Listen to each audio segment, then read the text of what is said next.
Bueno, por medio de este cuadro les voy a explicar la constitución de un Estado eh, según Eric Hobson, que en la publicación de su libro La era del capitalismo, él nombra o desarrolla diferentes pautas, diferentes objetivos y rasgos que se necesitan para la construcción de un Estado.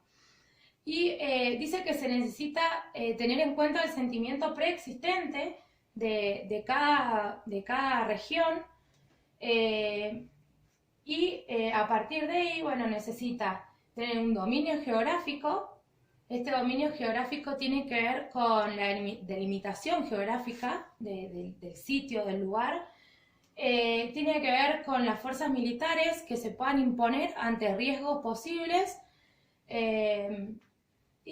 También necesita un sistema impositivo que sea el que sustente, o sea, sería el Estado que sustenta, y necesita tener en cuenta o necesita tener un sistema jerárquico que sea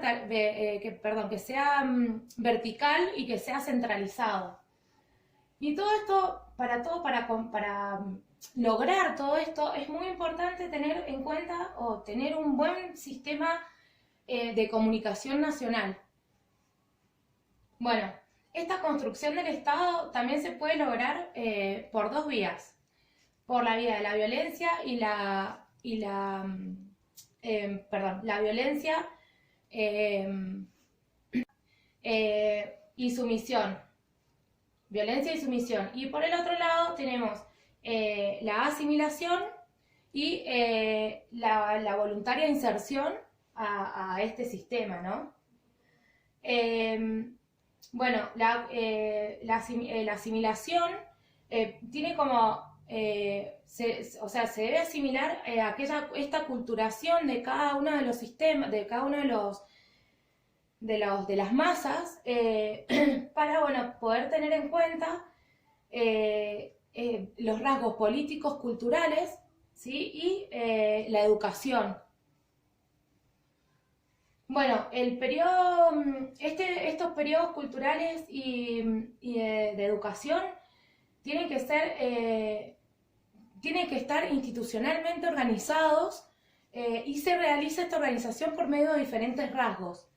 Estos rasgos pueden ser, deben ser, ¿sí? Deben estar incluidos, deben ser únicos, homogéneos y centralizados, deben ser universales, gratuitos y obligatorios. Y debe constar de diferentes ejes culturales. Dos de estos ejes son la historia nacional y la instrucción cívica. Bueno, también para la construcción de este Estado necesitamos objetivos que sean claros, y dentro de estos objetivos tenemos la construcción de un poder, la organización de un aparato militar, el desarrollo de un sistema fiscal, la ocupación efectiva de todo el territorio nacional, y la creación de un sistema escolar. ¿Para qué el sistema escolar? Para poder lograr un sentimiento de pertenencia dentro de una población, de una cultura o de un país. Bueno, siempre obviamente respetando las particularidades de cada región donde estamos realizando la construcción, ¿no? Bueno, en Argentina hay una batalla se produce una batalla, dentro de Argentina se produce una batalla de ideologías liderada por dos ideologías diferentes. Tenemos los federales y los unitarios. Dentro de los federales, entre otros, tenemos a Juan Manuel de Rosas, y de los unitarios, dentro de los unitarios tenemos a Rivadavia. Bueno, los federales, la diferencia que existía entre los federales y los unitarios es que los federales pretendían desarrollar una política económica que les permita tener a cada región o a cada provincia su propio gobernador, y que cada provincia tenga su propia constitución. para que cada uno pueda manejarse de manera libre para el libre comercio, ¿no? En cambio, los unitarios, ellos querían un solo gobierno para todo el país, de manera tal de que se construyera una sola constitución para todo el país por igual, y bueno, y poder contar también con el puerto de Buenos Aires para lograr el libre comercio, pero para el beneficio de toda la provincia, de todo el país. Bueno, Argentina tuvo un periodo de transformación.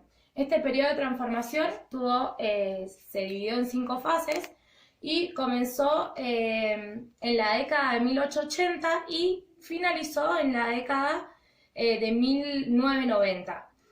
Se dividió en cinco fases. La primera fase fue el periodo de crecimiento basado en la exportación y la importación, que duró desde 1880 a 1900.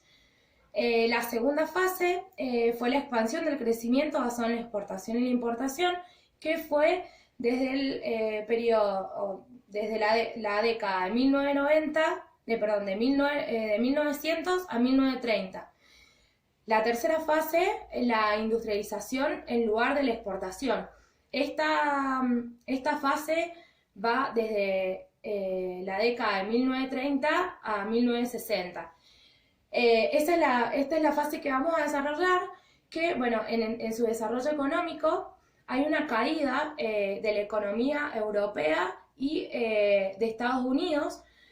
Esto produce efectos decisivos y limitadores sobre América Latina. Y obviamente América Latina y otras sociedades que también tenían este enlace en economía junto con Europa y con Estados Unidos. Surge una gran depresión a nivel mundial y causa una depresión en los sistemas políticos de América Latina, lo cual produce golpes de estados o intentos de golpes militares o intentos de golpes. Al año, con la quiebra de la bolsa de Nueva York, los militares ya habían tomado Argentina, habían tomado Chile, habían tomado Perú y habían tomado Guatemala. Y estos efectos económicos ponen muy en duda el modelo de crecimiento de exportación e importación, y lo que desacredita el crecimiento del modelo económico que ya estaba impuesto por las élites políticas que eran las que gobernaban hasta ese momento. Se produce en gran masa. Hay una aprobación o una aceptación a este régimen militar, y lo cual le da un papel preponderante, un papel importante en la política latinoamericana. Obviamente al régimen militar le da gran importancia, le da gran poder y se afirman. Los gobernantes tenían, estos gobernantes de élite, los de élite, tenían dos opciones: forjar vínculos comerciales o embarcarse en la industrialización para lograr su independencia económica. Dentro del cambio social hay una medida de crecimiento en las industrias. La clase obrera comienza a tomar fuerza o comienza a tomar poder, y de esta manera crecen los movimientos socialistas, y surge una nueva élite, que sería la élite industrial, con gran crecimiento de diferentes movimientos obreros, que son los que hacen posible una nueva alianza que se llama o se denomina Alianza Pro-Industrial. Por ejemplo, Perón, que desarrolla la coalición denominada de urbanización y popular y de organización. Bueno, a partir de acá hay un resultado político. Bueno, hay una creación de una alianza populista que es multiclasista. Bueno, el populismo está ligado a la crisis del Estado. Bueno, el populismo que está ligado a la crisis del Estado, bueno, surge una serie de movimientos anti-oligárquicos que, bueno, son comandados por la clase media y que buscan establecer un Estado liberal y como resultado de esto buscan afianzar entre los burgueses buscan afianzar o sea, buscan industrializarse. Y bueno, hay una clase, la clase media, la clase obrera sería, es la que comienza a tomar fuerza y lo que pretende es poder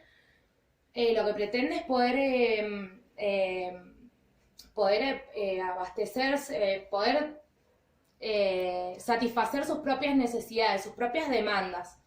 Bueno, la mayoría de los regímenes populistas tenían dos características muy importantes, que eran semi-autoritarios y tenían representantes de distintas clases, de diferentes clases, bueno, que eran las clases de las que llevaban el conflicto, ¿no? Bueno, este mantenimiento de estos regímenes dependía mucho de la fuerza, del poder y de la imposición de la personalidad y del carisma que cada dirigente de cada movimiento tenía para poder llevar a cabo estos movimientos. Bueno, por ejemplo, tenemos en el caso de Perón, en Argentina, de alguna manera, bueno, finaliza la etapa, la fase 3, luego continúa con la fase 4, que, bueno, tiene que ver con el estancamiento de este crecimiento, que va desde el periodo, desde 1960 a 1980, y luego la fase 5, que es la última fase de este periodo, de esta transición, que es la crisis, la deuda y la demanda, que va de 1980 a 1990. Y de esta manera finalizamos con este periodo de transformación en Argentina.